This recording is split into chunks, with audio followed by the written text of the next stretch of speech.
It's the Football and Other F Words bunch. I'm your host, Zach Lyons, and across from me is, of course, Stoney Keeley. You can hear me on Cover 2 with Blaine Bishop Monday through Friday, 1 to 3 p.m. Central Standard Time, the Lord's time. And tomorrow, I guess Friday, depending on when you're listening to this, Friday. What is tomorrow? The 16th, May 16th. Yeah, the 16th. Friday, May 16th. Ramon, Stoney, and Zach, RSZ, on from 6 to 10 p.m. It's going to be a long fucking day because I'm still doing Cover 2.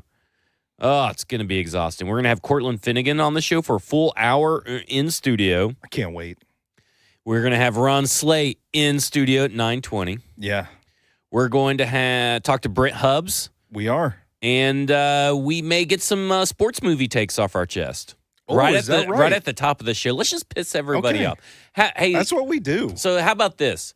You're an Alabama fan. I'm an Alabama fan. Yeah. He's a UT fan. We know that Slay's also a UT fan. Yeah. Should you and I show up in Alabama gear? Ooh, maybe we should. I don't know. Just get a little spicy with it early in the morning. Just send a message right out the gate. Right out the gate. Yeah. Go Balls.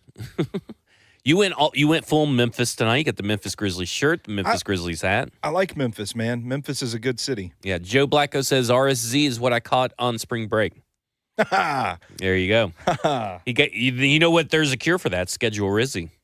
Hey, look at there. Look at you. So we're going to be talking about the Tennessee Titans schedule today. We're going to be talking about also a lot of scouting department changes and stuff. More to come. Yeah. One was done today. Some dude from Pitt, Joe, got in my DMs like, hey, are you and Stoney going to talk about this guy from Pitt? Would love to know more. And I'm like, I don't know anything about that guy, dude. It's hard. Sorry, Joe. It ain't going to happen today. It's hard to dig up info on the scouting departments, the personnel people, unless you can actually talk to them. Other than that, you have a take you want to get off your chest. And we have talked about this take, or this claim, I guess would be a better word, this claim before. And we have debunked it, I think, with good evidence.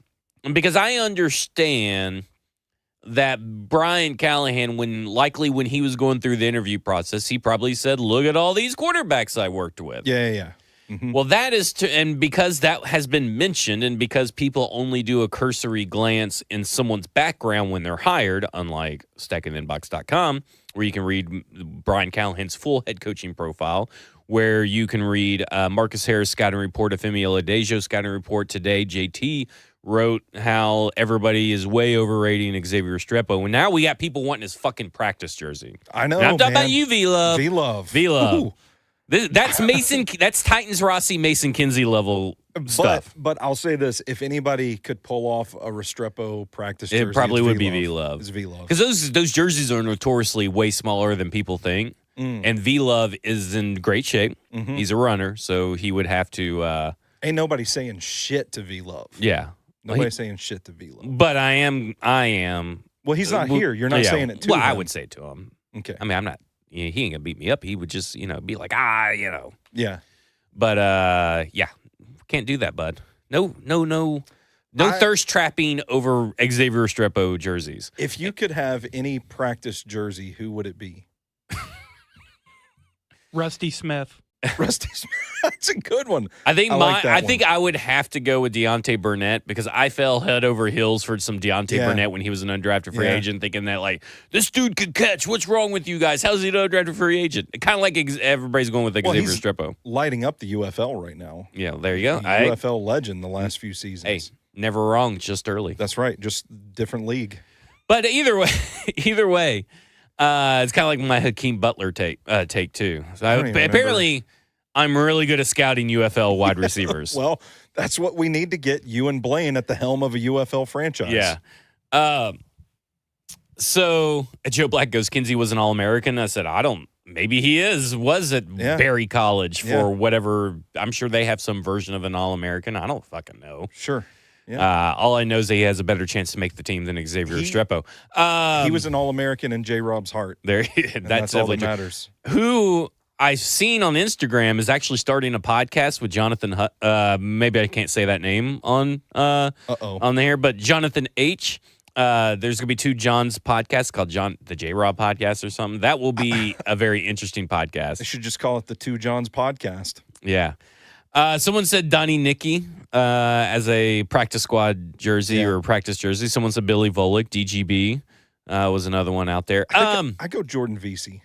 Oh, that's a good one. What you felt about Deontay Burnett is what I felt about Jordan Vesey. Same summer, if I'm not mistaken. I think so. Okay, so anyway, we got way off track like we usually do.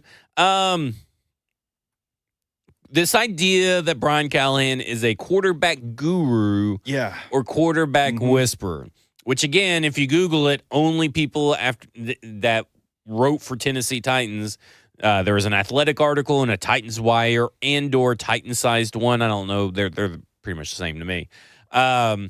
Wrote a article. Those were the only 2 right after that. Yeah. There's nothing nationally ever said. Yeah. And I just, my issue with it is that it feels like so much of the fan base is kind of falsely attributing the label to Brian Callagan because he made Peyton Manning, Derek Carr, Matthew Stafford better. Maybe he did. I mean, we weren't in the room. I'm not trying to take anything away from him, but for me, those are good players. Joe Burrow, if I didn't say him. Those are really good players that are probably going to be pretty good in the NFL, regardless of whether they work with Brian Callagan or not. Mm-hmm. I don't think. I think it's too easy to say because he worked with those guys, he's going to make Cam Ward great, or he's a quarterback guru that can do all this stuff and make Cam Ward better. If he was really this like elite quarterback whisperer, Will Levis probably would have turned out better than he did. What I think the advantage is for Brian Callagan, what I would credit to him, is that he's been around those guys before, the Peyton Mannings, the Joe Burrows, and so therefore you think he knows what makes those guys tick, and theoretically, if he can identify those traits, his excitement for Cam Ward probably indicates he sees those similar traits in Cam Ward, and that's where I think we should be excited as a fan base in terms of Brian Callagan being a quarterback guru. It's not that he's just going to take the skill set and turn Cam Ward into a Super Bowl winning quarterback. It's that he sees a little bit of those guys in Cam Ward. That's, to me, what we should be getting excited about. Like if he was considered a quarterback whisperer, I think the how you would view Levis's season is that he's deaf. Yes, yeah, fair enough. I mean, because I'm with you. You know me, I pushed back on this idea for a long time. Yeah. In that, and you've said pretty much what I've said. And listen, there are people on every station, every podcast for the Titans, except for us two, that are really running with this idea and this terminology and have since he's been hired. And I've just kind of been like, I've never wrote at that in an article. Yeah. I searched Stacking the Inbox for that, and when I did my thing about Brian Callagan, all the articles I pulled from The Athletic and all this stuff, none of them said guru or whisperer. Yeah, and I think it just kind of puts unfair expectations on Brian Callagan, and to just act like it's a catch-all term, like he can work miracles with anybody, I think it does him a disservice because to me, like, I don't know, watching his offense, I think it kind of undersells Brian Callahan's experience and what he does bring to the table as an offensive coordinator, play caller, head coach. You look at, like, I don't want to get too into the weeds on this, obviously, because we're talking about the quarterback guru term, but right. Multiple formations, using motion to kind of disguise what they're going to do, a ton of different personnel groupings, formations that look like other formations, but the personnel is kind of tweaked a little bit. It's been really difficult kind of getting through some of this Titans offense because I have to jot the play down, go back and look at all the other plays I've already diagrammed, and I'll be like, well, this looks similar to this, but Tyler Boyd was here on this play, and he's over here on this one, and it's not quite lining up, and it looks the same, but they're doing something completely different post-snap. That, to me, the misdirection, the smoke and mirrors, the quick game stuff, the timing-based stuff, the route concepts that do scheme guys open, that, to me, is what Brian Callahan, that's where he's really in his bag. And for the expectations to just be, oh, well, he's just a quarterback whisperer, he's just a quarterback guru that's going to fix, turn Cam Ward into a Super Bowl caliber quarterback, it's just a little bit of a misconception, in my opinion. Well, I mean, I think because Jason McDonald brings up a good point. What do a quarterback whisperer actually even do? Draw up friendly schemes? I mean, not really. People get labeled a quarterback whisperer before they get a offensive coordinator job or before they get a head coaching job. Yeah. We hear it all the time. Because, I mean, when Sean McVay became he was not considered a quarterback whisperer. Right. Because I believe he worked with the run game, if I'm not mistaken, before getting the offensive coordinator position at what is now known as the Commanders, then became a head coach, if I'm not mistaken. I think you're right. Now, he's an offensive genius. Yeah. Now, Callahan can grow into that label, but he is not that right now. And what people forget is that he wasn't even quarterbacks coach with Denver. Oh, yeah. He was an offensive assistant. And so what he learned probably more, and I think he even said this in an article at The Athletic, he learned way more from Peyton Manning than Peyton Manning got from him. Fair. But that relationship with Peyton Manning that he worked on and all those quarterbacks he learned to communicate with, all those different styles of communication, helped him get the Detroit job with Jim Caldwell, who knows Peyton Manning very well. Yeah. From their time together at the Colts, if I'm not mistaken. So all this stuff is like, you look at it, like Kevin O'Connell would be, I think, considered a quarterback whisperer at this point. I would agree. He wasn't considered that when he got the job, but I think now on the proof of the pudding is, oh, yeah, this dude, he fixes quarterbacks. That came from Eddie, who inspired that comment. Yeah. But that's a guy that obviously can work with any quarterback, can develop. Obviously, they have a lot of faith in his ability to develop J.J. McCarthy because there's nobody behind J.J. McCarthy right now. Well, hold on. Let's not sleep on Max Brosmer. Oh, I didn't know he was up there. But, I mean, quarterback whisperers or gurus, which I hate the word guru anyway, but those guys are guys that have a proven track record of developing young quarterbacks. Yeah. And the only proof he's ever had is Joe Burrow. But again, Joe Burrow is a guy that was probably going to be great no matter what. Yeah, he's Joe Burrow. Jake Browning, maybe on the other hand, you could point to, but he was an offensive coordinator, not the quarterback's coach. So Dan Pitcher would be probably more involved in that situation. So to me, I look at it and I go, this is a guy that he knows how a good offense is supposed to function. Yeah. That doesn't make him a genius, a guru, or whisperer. It may just make him a damn good head coach. Because guess what? Andy Reid was not considered a quarterback whisperer. He went from offensive line coach to head coach, right? But look at what he turned into. Yeah. And that's the thing. You're looking for a coach to turn into something and develop an identity now. Coming in sometimes like Adam Gase was dubbed a quarterback guru and whisperer. And really, he's the guy that got dubbed that way before he ever got a head coaching job. And that was because of Peyton Manning. And then he sucked. So not even just being a quarterback guru or whisperer even gets you that head coaching job. Josh McDaniel was another guy that was dubbed an offensive genius, and we've seen how that works out. Yeah. Like, we got to give it time.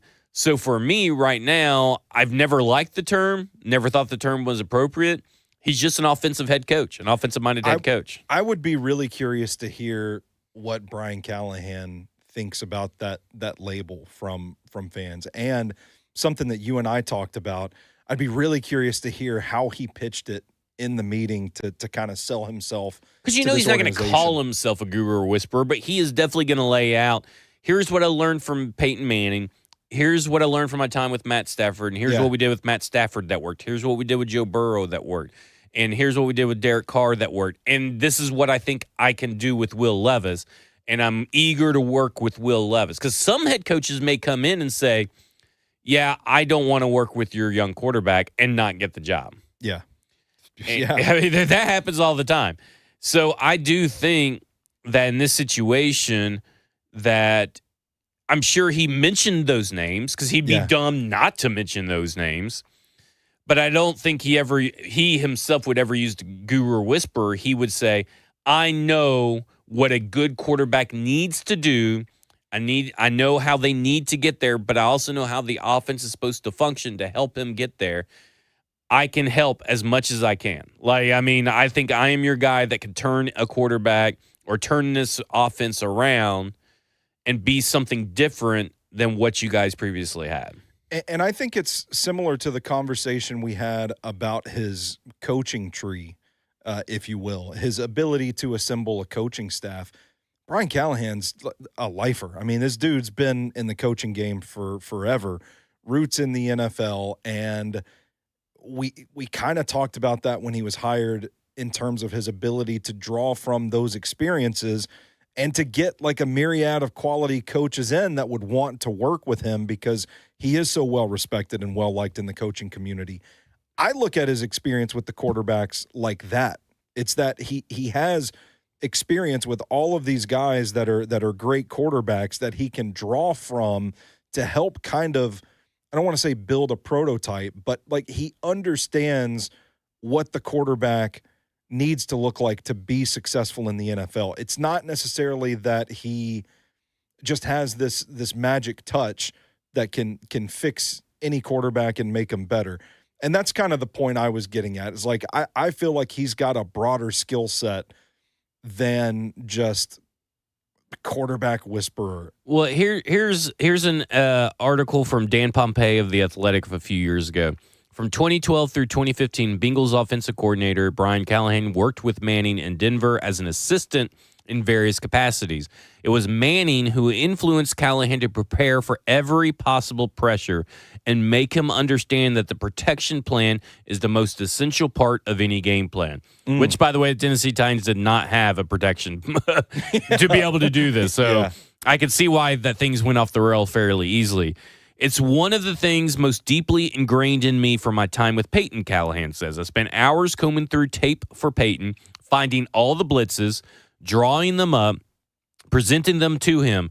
He always wanted answers. What calls to make to get the blitz blocked? What plays to check to? How to make a team pay for blitzing them? Now, I always want to give Joe as many answers as he needs for what he might encounter. And that's what he said he wanted to do for Will Levis, is give him all the answers to the test. Yeah. It just didn't work out because of various issues from Will Levis to the offensive line. Well, he's deaf. Well, in that same article, Dan Pompei recalls a moment where the Bengals drop a pass play to C.J. Uzuma and it went for 25 yards and sealed the deal against the Jacksonville Jaguars. And I think that's the play. I think that was the primetime game that Trevor Lawrence primetime game. Yeah. By the way, it was because of his time all those years ago prepping with Manning that play actually happened. That is the exact thing that this team has felt like is missing here for Tennessee. Callahan went back and studied then Jaguars defensive coordinator Joe Cullen's tendencies all the way back to when he was a defensive line coach. Man. Something like that is what separates the great coordinators from the good coordinators. And look, again, it's about knowing how to communicate with all many different people and all many different types of players, and he's been really good at that communication process. So someone in here, Daniel Caribbean says, I'm really curious what Nick Holtz brings to the table. Why I got this up, I just want to say, here is some of what I could find of what Brian Callahan's responsibilities were in Cincinnati as a non-play calling offensive coordinator. It's not all of them, but some of them. Quarterback morning installation sessions, quarterback post-practice film review, base down game planning, red zone plays, protection plan, meshing of the run game and pass game, runs most of the staff meetings. I would assume that Nick Holtz does most of that. Similar structure. A very similar structure to that. So this idea, I mean, that's just kind of how I want people to view it, is like he's he's doing certain things. He's drawing up. He's helping with installation, doing all the stuff that Brian Callagan can't do because Callahan's got other responsibilities. He's coordinating things. Yeah, he's coordinating the offense. There you go. Yeah, which is like those are important things too. Those are important meetings to run. You're talking about quarterback install, film review, game planning, red zone planning, that kind of stuff. Like that's stuff that counts. Yeah. And it's important stuff too. Yeah. I look at it and I go, let me ask you this. Before the install with Greg Cosell and Brian Callagan, we were very nervous about Brian Callagan and the staff with a new quarterback. Yeah. I would say. Mm-hmm. After watching Brian Callagan break down plays, break down what he likes and sees from Cam Ward on we only got a handful of plays that felt very rushed. I don't think he could have given it the time that he needed to give it. But do you feel better after maybe a month since last time we were a little nervous? Yeah, and it's partly getting to know the prospect a little more too, and the interviews and the press conferences and stuff like that kind of warm me up to the idea that Cam Ward clearly has the mental makeup to be a competitor in the league. Hearing the way Brian talked about him sounded like a guy that is fully aware of his mistakes, his deficiencies, if you will, willing to live with them, knows exactly how to lean into his strengths, and is just really excited about the person. And it was hard for me to watch him get kind of giddy over a dropped pass over the middle against Syracuse that looks completely inconsequential when you're watching the tape. But to hear him talk about it, the different layers of it, kind of made me feel like, okay, he is infatuated, and he sees something in Cam Ward that I might not have necessarily seen just from studying the tape alone. And obviously Brian Callagan knows a fuck ton a lot more about playing quarterback than I do. Right. But seeing his excitement, his exuberance even about Cam Ward did kind of pull me around a little bit. Like, you know what, man, if he's right about this quarterback, this team's going to be fucking cooking. Well, then you look at the Mettenberger, the Twitter account, the Mettenberger. Yeah. Mm-hmm. He put out that clip of, basically he gemmed the camera like in the office. He's like, you hope you can correct these mistakes and blah, blah, blah. And then he's like, sometimes they're correctable. And then he like gems the camera and like everybody starts laughing because and you hear a couple people say, Leatherstein, and like, he feels comfortable enough about this quarterback to throw some shade on the last one. Yeah. Did anybody tell Brian Callagan that was going to be filmed? I don't know. Filmed and released on YouTube? I don't know. Curious. So, okay, here you go. I got two things here on this list, or three things. Two from Z-Dean, one from Daniel Caribbean. Z-Dean says there's an athletic football show talking about Cam Ward and what went wrong last year and how that stuff will be improved this year with Cam Ward. Cam Ward. So okay. I think that's what it said. Let me just pull it back up. Yeah. Everyone should check out the Athletic Football Show podcast. It was a great breakdown of what happened last year and outlook for Cam this year. Sorry about that. And then he goes, crazy to hear last year's number 1 overall pick, Caleb Williams, said no one watched film with him. I hope that doesn't happen in Tennessee. That is definitely not happening in Tennessee. I don't think you got to worry about that. First off, Gunnar Helms already talked about they've been watching film. Yeah. And so I know that Cam Ward knows how to watch film. They're probably watching film right now. They probably are, because there's no way that Brian Callagan is not going to spend as much time as he can watching film with his quarterback. Yeah. No doubt about it. I'm not even worried about it. This is not a Matt Eberflus, Shane Waldron situation. Which, I can't fathom that. You just have to go into the film room by yourself and just like pick it up and isn't that crazy? Start playing. Nobody's even there. Like that's I don't know, man. Like I kind of felt bad for Eberflus for a little bit for that situation, but hearing something like that is just like it's crazy. Man. And of course, all the stuff about like the locker room had kind of turned on him. Well, yeah, no shit if you're doing stuff like that. Like, what kind of stupid? I mean, that is just coaching malpractice. You kind of ask for it if that's the case. You don't deserve to have a job in the NFL. Yeah. Yeah. So, I'm sorry. I'm sorry. That's just so fucking stupid. Yeah. Well, it's just stupid. Where did he end up? Dallas? Dallas defensive coordinator with Brian Schottenheimer. So I'm sure that duo will work out really well. Daniel Caribbean says, as a Ducks fan, I know that Mario Cristobal cannot coach players up. Everything Cam achieved, he did on his own. So impressive. I think that's not a bad point about Cristobal. Like a big, offensive line factory. But as far as the quarterbacks go, yeah, I don't know. I mean, I do feel like how many quarterbacks have we really seen him develop? Yeah. His style is more like big in the trenches. Let's go beat these people up. You're right.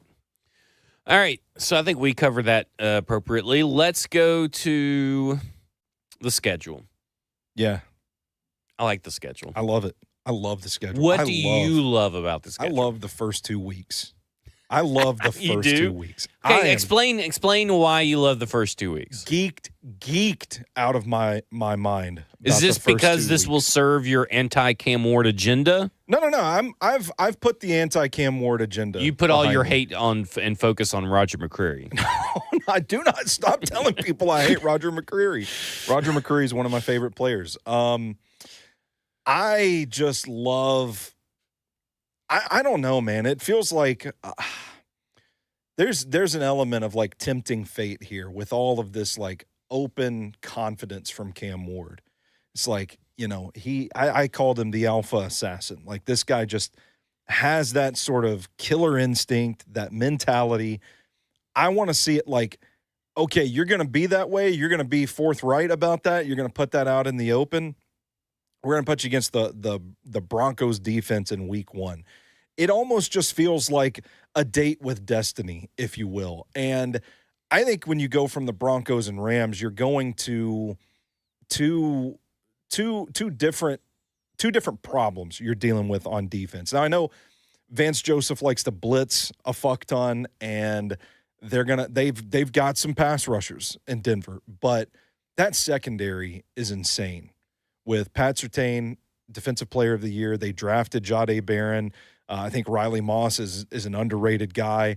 Brandon Jones had his most productive season ever as a Bronco last year, and then they go get, what's his name? The kid from the 49ers. It's underrated. Hufanga? Hufanga, Dre Greenlaw. Yeah, they add Dre Greenlaw. Like, to me, this is like, okay, we're going to throw Cam Ward right into the fire. So you like the baptism by fire, as Eddie says. Baptism by fire. For a couple of reasons. One, I think, like, man, you're going to see an NFL defense. Like, you are going to see an NFL defense week 1. How do you respond to that? To me, like, I think it's good that they get them early as well because, there's not going to be any film on Cam Ward in a Titans uniform in week 1.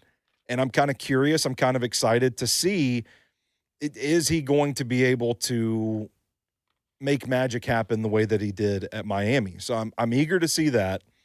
I'm eager to see how this passing attack is able to function with Cam Ward against that secondary. That's a really tough matchup. I mean, you're going to have to be sharp in that game to find success throwing the ball. And so maybe they take the approach like we heard Cliff Kingsbury took with Jaden Daniels early on last year is we want to run the ball early. A lot of Jaden Daniels' throws were short, outside the numbers, quick stuff. So I'm curious to see the game plan if they try to ease him into it or if it's just throwing him out there, sink or swim. Like I'm excited about that opportunity for Cam Ward. Washington played Tampa Bay to open up the year last year. Okay. They lost 37-20. Jaden Daniels went 17 for 24, 70.8% completion percentage. Yeah. 184 yards, 0 touchdowns, 0 interceptions. Yards per attempt were 7.7. So pretty pedestrian 2 sacks. Quarterback performance. Pedestrian, but maybe safe. Pedestrian is fine because we've seen Marcus throw for 4 touchdowns in his debut. We've seen Will Levis throw for 4 touchdowns in his debut. Maybe we need to make sure that they don't have to lose the game, but maybe he has a bad stat line. Yeah. Or a mediocre stat line. And I would be content with that. But I think, like, the big thing for me, it's like learning through exposure to this. Like, if Cam Ward really is everything that Brian Callagan thinks that he is, this is going to be great for his building experience. Like, this is a good defense. This is experience against a good defense. This is a valuable experience. It's a valuable opportunity for Cam Ward to improve right out the gate. This was your argument is way more eloquent than what I made yesterday when these two games were announced yesterday before the schedule release. As I said, to me, I kind of like it because it's kind of like you're getting the hardest list, your honey-do list, you're getting the hardest chores done first. Yes. And don't you think that having maybe, even if they result in losses and they result in interceptions or sacks or something, having these on tape against these defenses makes me feel like, okay, here's what you need to learn from here. Cam Ward's a quick study. Here's what you need to learn from here. Yep. Now you know and you've experienced what you need to do later. I think it makes the rest of the schedule seem probably a little bit easier. Exactly. Theoretically, like, best case scenario, they surprise, they win these 2 games. Everybody's happy. We're talking playoffs in Nashville in September. But I think the worst case scenario is that you go against these 2 defenses, week 1 and 2, it makes you better for later in the season. And later in the season, the defenses get worse. So therefore, you should see strides made throughout the season and improvement. And if not, we can have a separate conversation about what that means. But I think the whole schedule is kind of set up based on the foundation they're going to lay in these first couple of games. Of course they did. Braden and Suss thought that later part was going to be rough. I mean, okay, just so we all know, the first 4 weeks are okay. So if you do not use strength of schedule based on last year's win-loss total. Now, there is no perfect predictor of what a strength of schedule is going to be, but Vegas win totals are pretty much the best, and Warren Sharp does it. Weeks 1 through 4, they have the 8th toughest schedule in the NFL.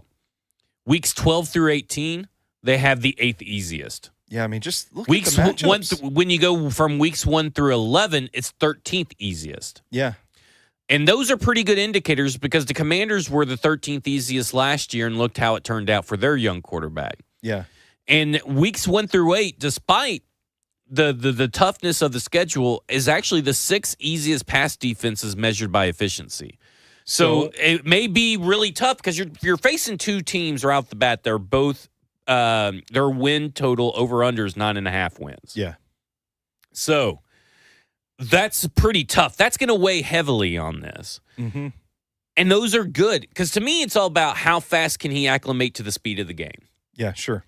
And this baptism by fire is going to probably make that a 2-week thing. Yeah. It's because you're going up against 2 of the better defenses in the NFL, and they're going to throw everything at you, all kinds of looks, all different kinds of disguises, all different forms of pressure to blitzes, to simulated pressure, all this kind of stuff.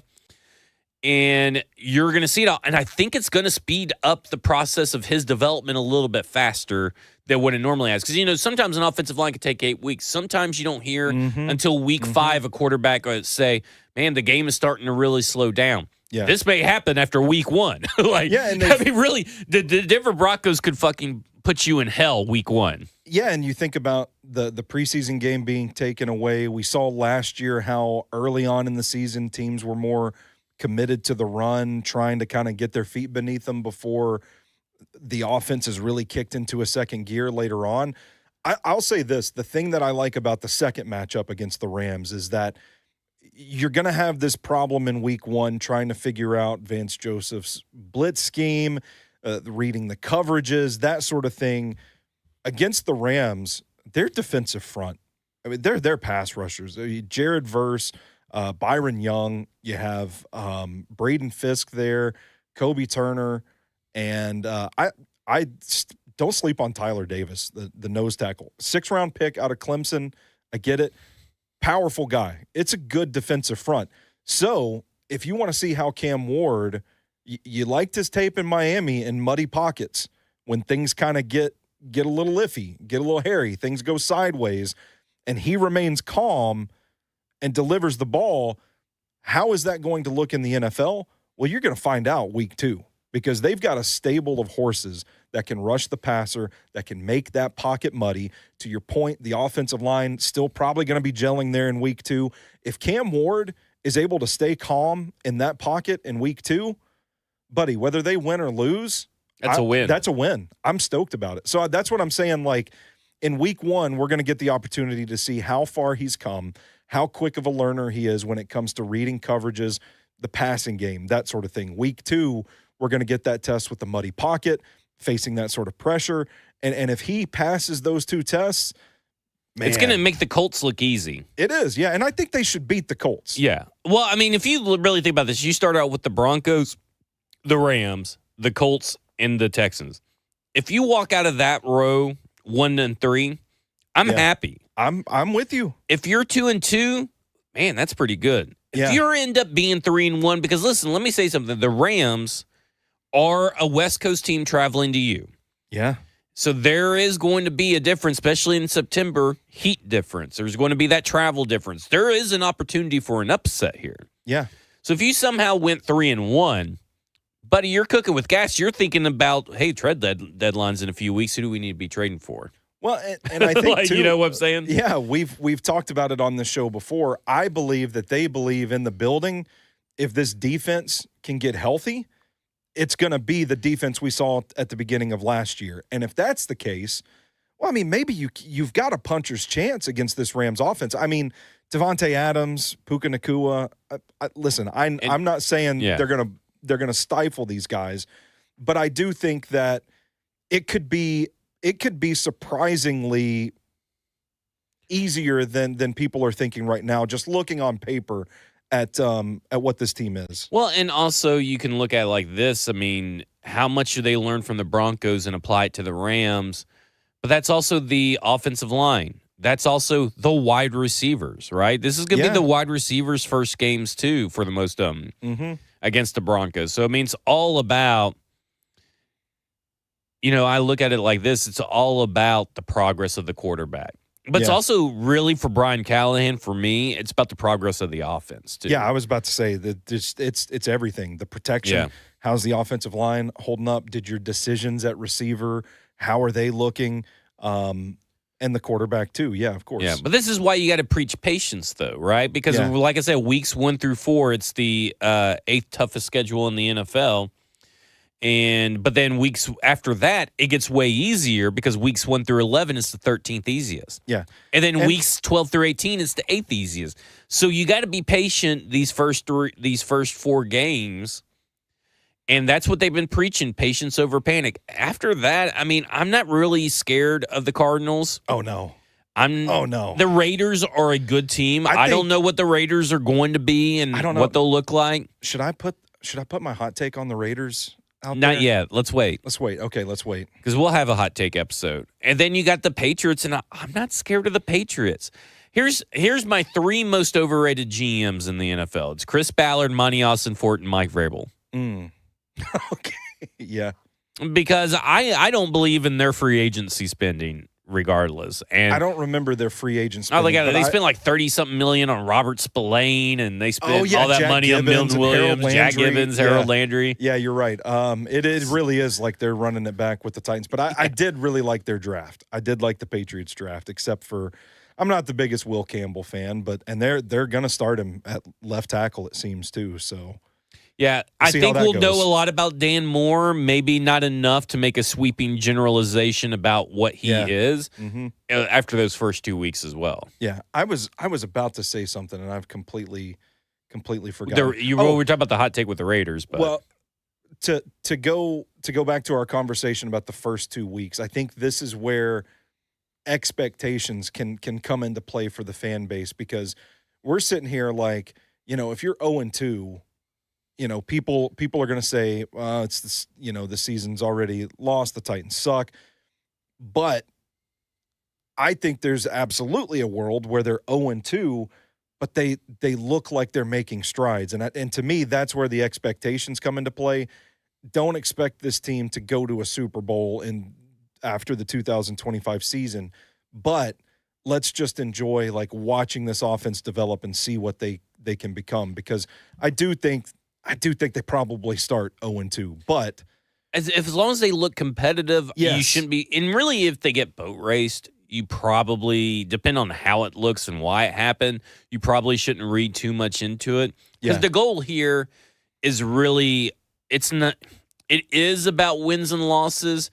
But I do think that if the players that they develop quickly, you'll get a few wins on the schedule. I mean, you should beat the Browns. You should beat the Saints. You should split the Jaguars series. You probably split the Texans, and I think you sweep the Colts. You could possibly sweep the Jaguars, right? Yeah. So I look at it, and I go, and we don't really know if Sam Darnold's Sam Darnold. Yeah, I know. I look at it, and I go, you are aiming for – your expectations as a Titans fan should be 6 wins minimum. Mm-hmm. Yeah. Or maximum, but probably just minimum, I guess, is the way to put it, because if you get more wins, you get more wins.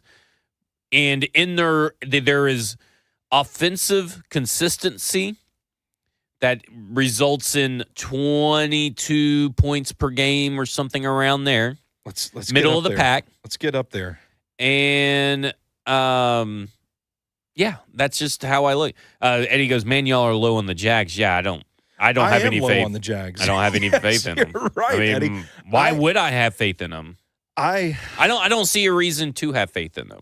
I'm not the biggest Liam Cohen fan. Well, we don't know anything about Liam Cohen as a head coach. So we're on the same page there. And so, like, last year he had Baker Mayfield, Chris Godwin, who, by the way, Mike were good Evans. with Dave Canales, too, the year before. Yeah, and he took over Dave Canales, who everybody's like, look at what Liam Cohen did for Baker. Well, dude, Dave Canales did that the year before. Yeah. Come on. Yeah. And then he's always been a coattail rider of the L.A. Rams, and he didn't make Will Levis a pro prospect. He put Will Levis in the national spotlight because, hey, Kentucky's actually got a good team, sort of. Well, a lot of that is the defense as well. How did his was it his second stint with Kentucky? Didn't he do 2 stints? No, just 1 stint with Kentucky. He did 2 stints with the Rams because he left right after that and went back to the Rams. Yeah. All right, never mind. I'm not going to talk shit then. Yeah, to me, it's just like I am not going to throw in and suddenly change my mind about the Jaguars because they signed Liam Cohen. And I get that they drafted Travis Hunter, and I like Travis Hunter.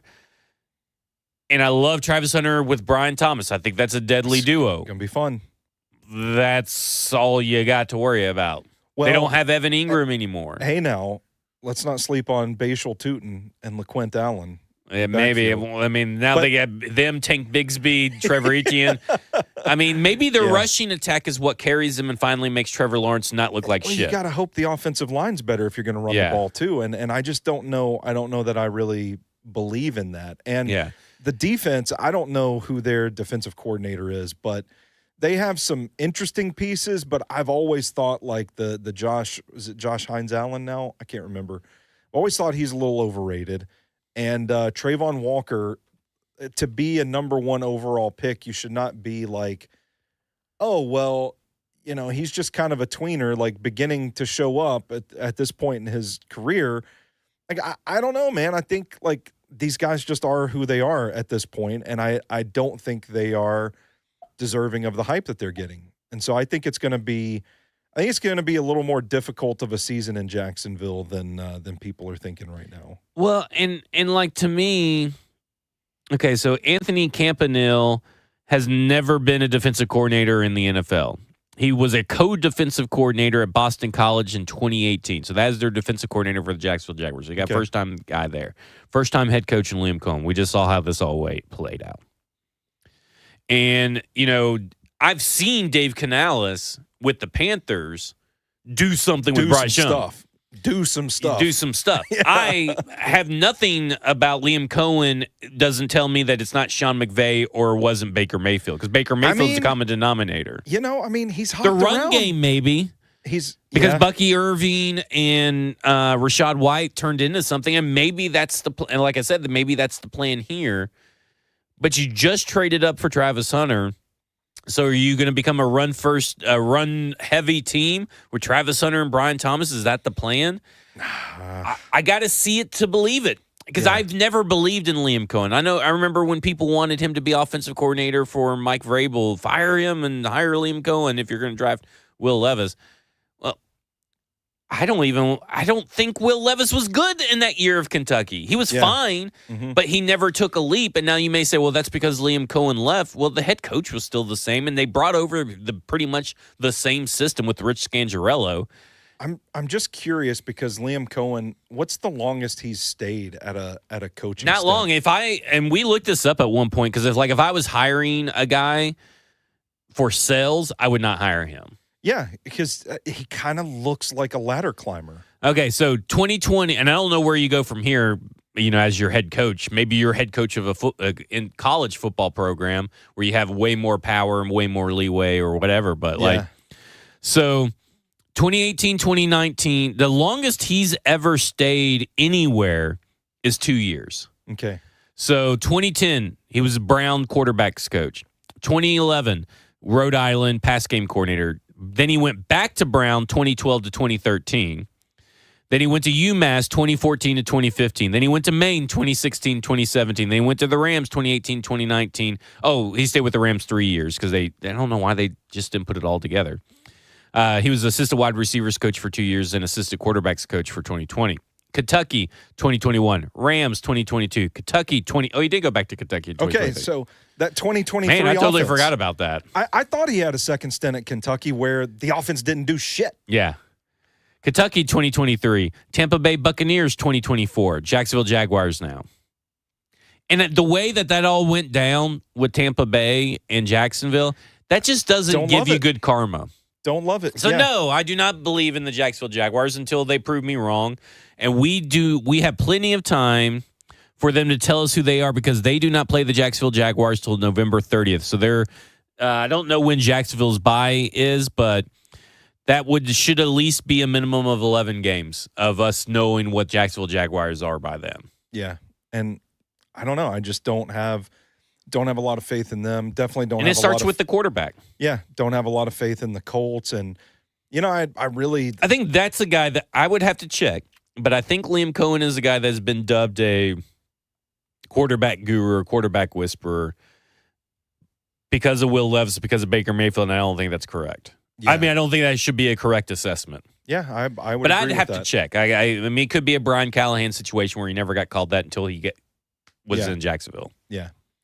The Texans kind of feel like the gold standard of the division still, but barely, though. I feel like we kind of saw their weaknesses last season, and C.J. Stroud kind of come back to earth a little bit. I wouldn't be surprised if the person that won the division this year was 8-9. Yeah, I wouldn't be surprised by that either.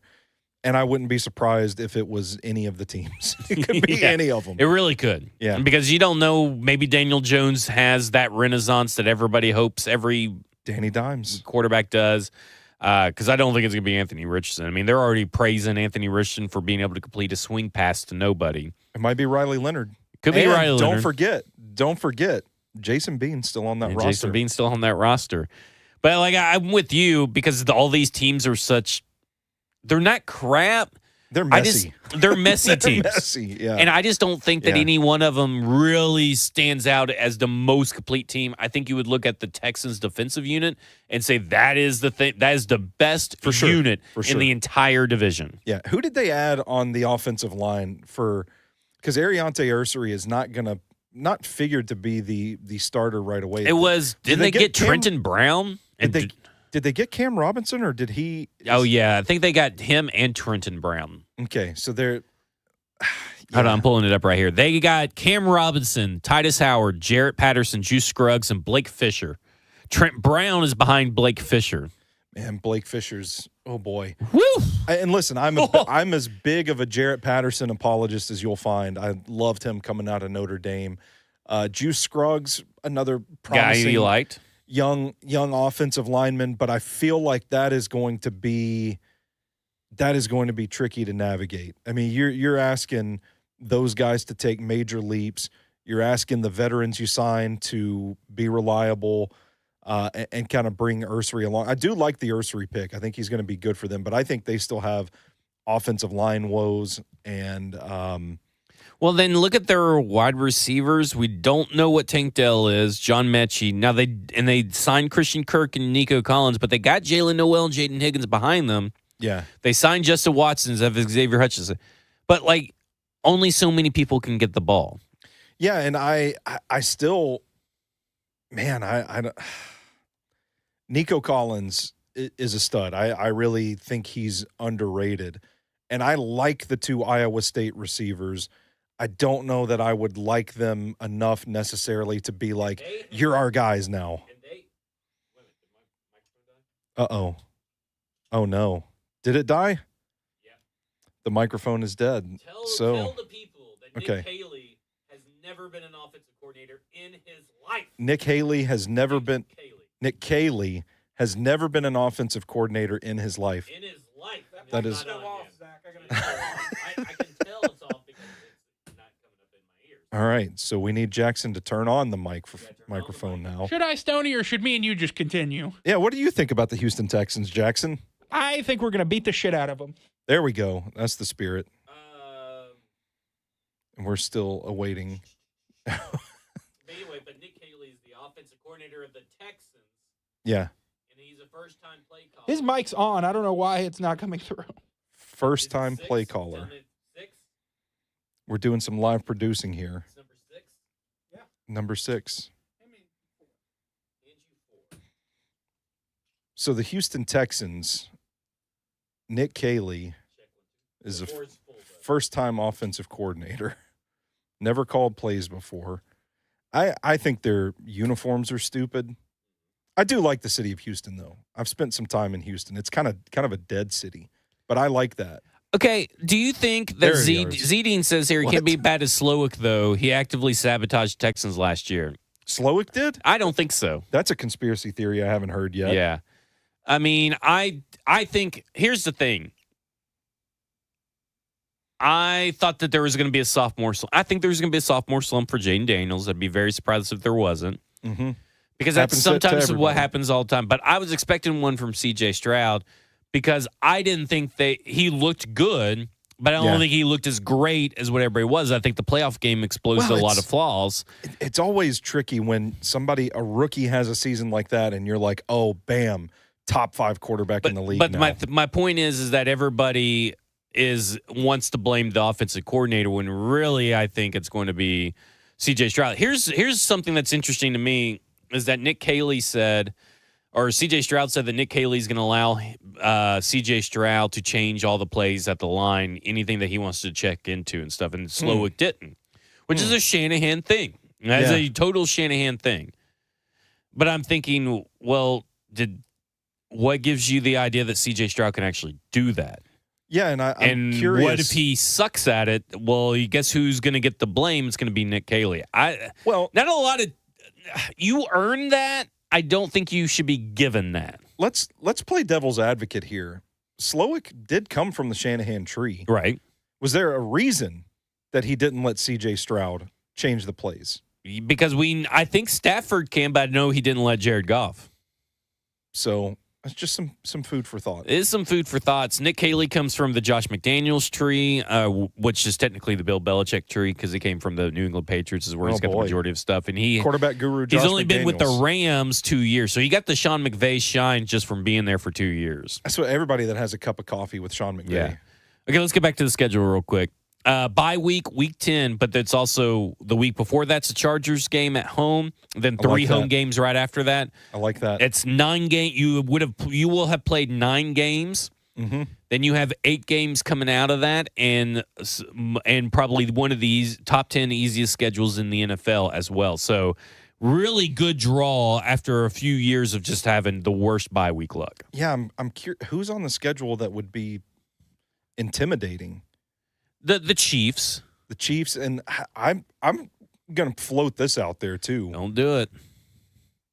I'm not as worried about that 49ers game as I would be a year or two ago. Yeah, I'm going to have to see more of the 49ers before I would say I'm as worried as like the Chiefs or the Broncos or the Rams. Yeah. In fact, I'm probably more worried about the Chargers and the Raiders than I am the 49ers. I think the Chargers are going to smoke them this year. Because I do think that there's a lot of, I mean, how heavy is the Brock Purdy contract situation going to weigh on them? George Kittle's another year older. It's Brandon Ayuk, Ricky Pearsall, and we love Ricky Pearsall on this show. Yeah, and Juwan Jennings, but you got to do it. Yeah, I mean, like, and that defense, man, is taking a hit. It's taken a hit. It's lost Dre Greenlaw, Hufanga, a few others. And then and then you got Christian McCaffrey, but I mean, like, I don't know. Like, I'm kind of with you. I don't know what to make of this 49ers team because they got the coaches, right? Yeah. And that's all I'm saying. I'm not saying that, the Titans got a chance against the 49ers. Yeah. I'm just saying I don't think the 49ers are going to be as daunting as they've been. I'm curious as to whether or not we've kind of seen the peak of this window of San Francisco because it's Fred football. Warner and D. Winters in the middle of that defense. Yeah. Then they got Luke Gifford behind them. Yeah. And then they drafted Mykel Williams, but I'm kind of apprehensive to thrust him into that role opposite Nick Bosa right off the bat. A guy with injury history. I don't know, man. Yeah. Kevin Givens and Jordan Elliott up the middle. Nick Martin is the other, like, kind of like, they have him as an SLB. But that's like your fourth-round draft pick that a lot of people think you overdrafted. Like, some people thought Nick Martin was like borderline draftable, and they've got him in a starting slot right now. Right, and then they signed NPF and Andre Dillard. Of course. Yeah. But, I mean, look at who they didn't – man, it's just I don't know. I'm just floating it out there. Don't be surprised. I'm with you. I wouldn't be scared. Their team, that's a question mark for me. It's like, I don't know what San Francisco team you're going to get because you have the coaches over there. Yeah. But coming out of that bye week – you're looking pretty good. Like, if you went through those first 9 games and you are 3-6, yeah, coming out of that bye week, I'm feeling pretty good that you're going to pick up the 3 extra wins. Yeah, I would too. Like 3 in a row to get to 6-6 would be pretty good. What if, the season takes on an entirely different complexion if that's the case? Well, that's the thing is I'm sticking with my 6 wins is where I'm taking the over on the 5.5.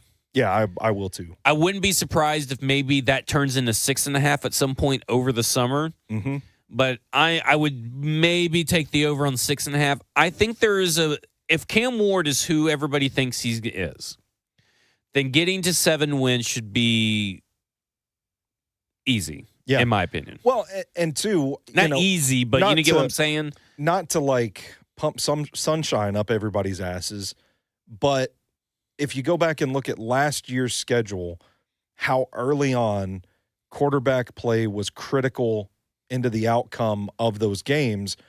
And if you think, well, if that's elevated, they probably win a few more. Maybe the defense still gets injured. Special teams is still a hot mess. There's plenty of reasons that they lost games eventually, but just by quarterback play alone, if that is elevated, it could have led directly to the outcomes of several games being flipped the other way. And by virtue of that, if Cam Ward is that elevation. Because we think he would have been a 6 or 7 win team last year easily. Yeah. Maybe even closer to 8 and 9. So if Cam Ward is what they think he is, and he does elevate the quarterback play in that manner. Remember last year, 19th easiest schedule. Yeah. Now you have the 8th easiest schedule. You should see marketed improvement.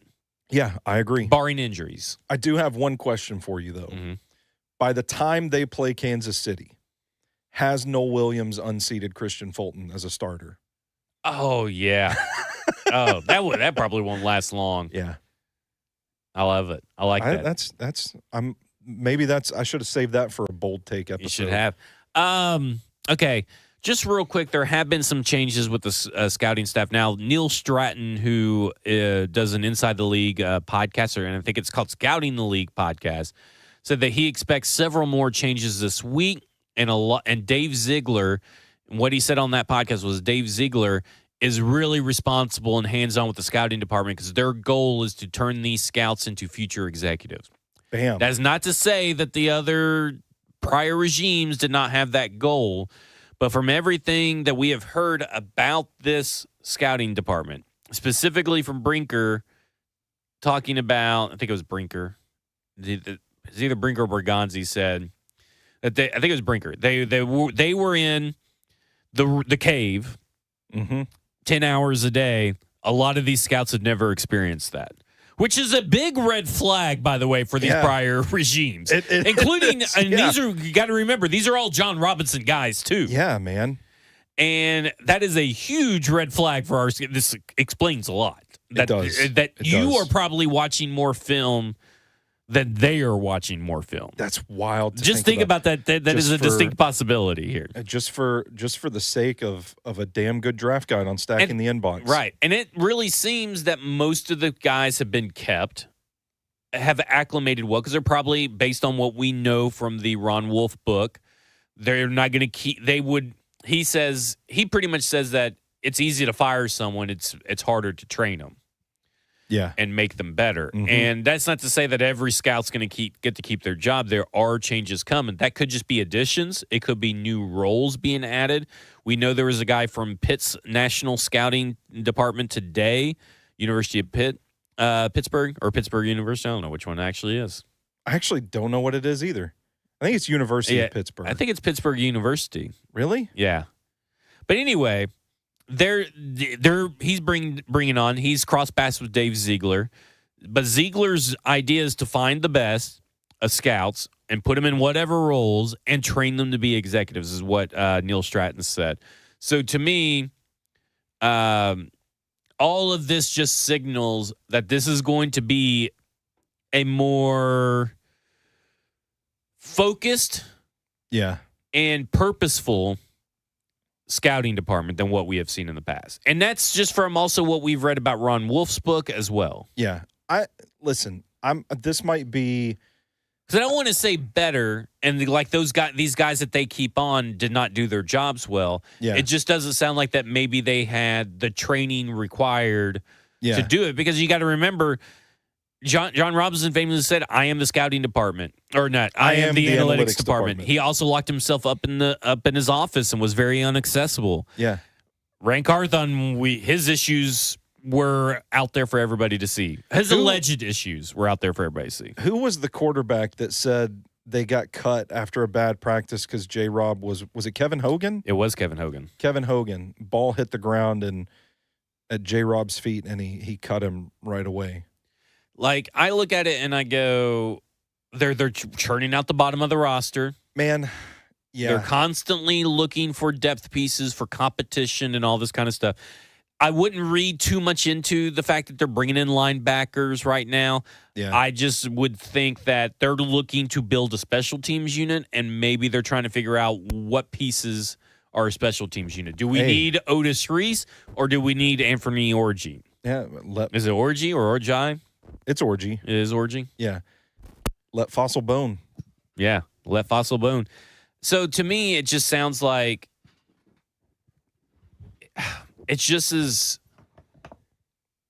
it's a refreshing take. You really, it's hard for me to put into words because you'd really need to read this Ron Wolf book, The Packer Way, to really understand what they're trying to do. I think if you listen to our podcast last week, the back half where we're talking through the Brad Stevens stuff, and then you go and read the Ron Wolf book, which is a very easy read, by the way, you would see what they're trying to do. It all works. I don't know if this would constitute eating crow or not, but I know that we had our fun with Chad Brinker early on in the offseason, but seeing how this regime has conducted business under his guidance has really, really flipped me at this point. and you're reciting that news to me just makes me feel like, man, I hope these guys get a real shot to let this thing play out,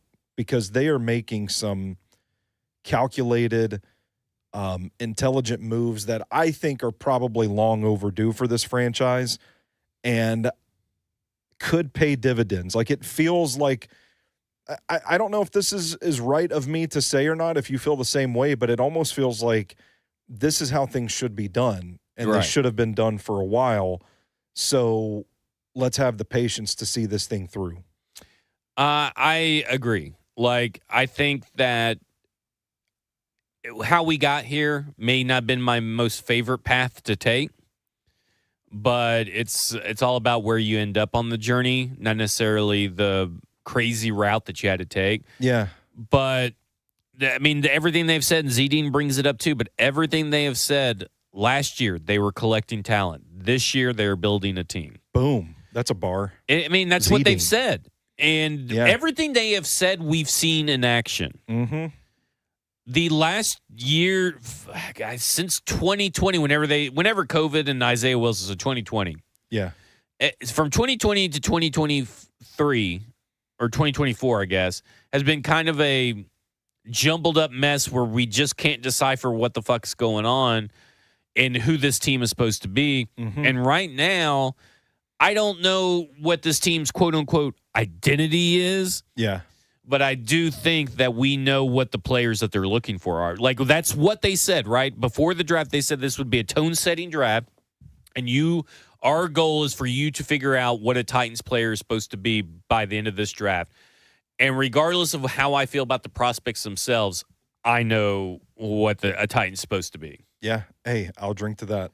And I think that's refreshing. I think that's good. There's not a lot of guessing. I think that, they kind of told us that they were interested in Femi Oladejo. They end up being interested in Femi Oladejo, even if I don't agree with it. Yeah.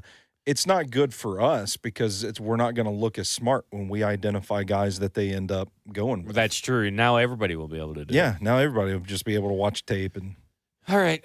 We got a show tomorrow, so it's time for us to wrap up. Yeah. We'll be on Ramon and Will tomorrow.